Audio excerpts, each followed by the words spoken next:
Hello everyone, welcome to my YouTube channel Market Trends.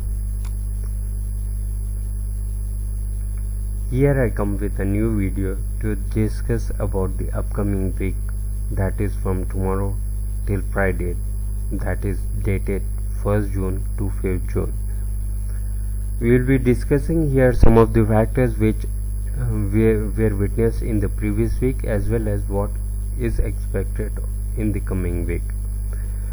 The first and foremost thing is the holidays which will be there in the coming week.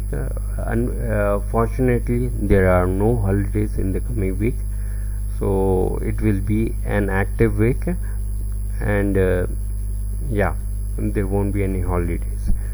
Later comes the international indices. If you happen to see over here, the major markets turned up in green, ended up in green, whereas there were a number of markets which also turned up in red.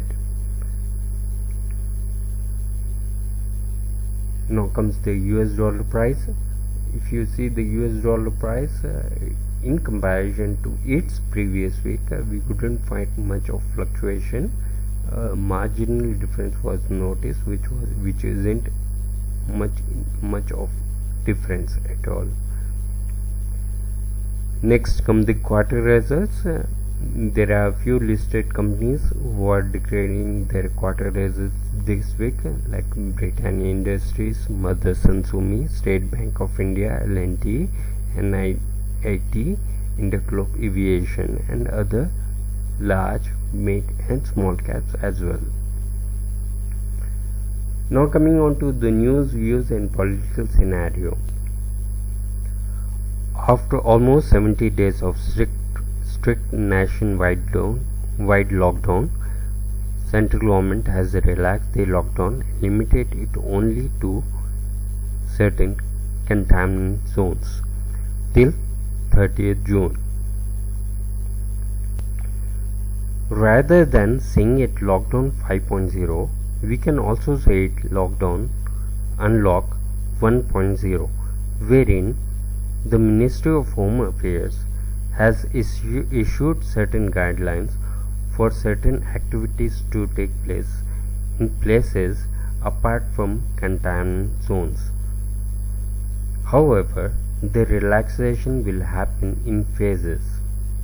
Now, these phases are divided into 3 different categories.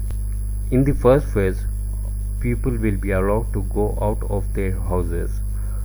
However, they will be required to carry on with the norms which were there, to wear the face mask, and social distancing is mandatory to be maintained. In the second phase, it is yet to be decided on schools, colleges and all other educational institutions to be opened. Whereas in the last, that is third phase, all metro services, even the international traveling and places of entertainment are to be opened. The above is declared by central government.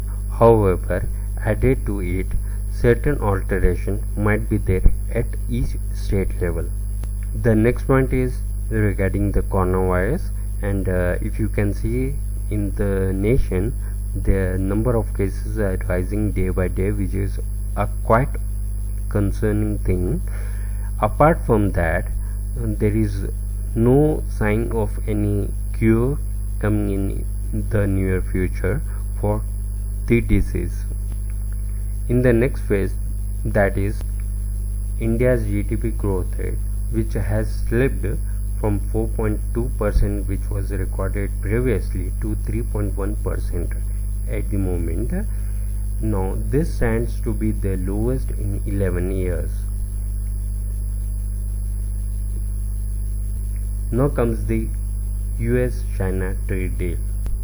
Despite few new sanctions and penalties, stocks still turned to be positive. Now next one is that markets may see a relief rally in June as lockdown partially eases. Due to ease in lockdown, movement of public and permissions to start businesses, these points are expected to turn the markets in green. Nextly, Yes Bank has acquired 24.19% stake in Dish TV via pledged shares. No, this is not the first time that it has done so. It has been witnessed that this is the fifth time in the past 1 year that the bank has acquired a majority stake in a non-banking sector. Also, apart from that, the India-China border tension still prevails. Well, that's it guys. Hope you liked the video, and I wish you a very good trade for the coming week. May God bless you all. If you haven't subscribed to my videos, my channel, do subscribe and also hit the like button. That motivates me. Do press the bell icon as well, so that you come to know when my videos release. I have to come up with another new video very soon. Till then, take care and bye bye.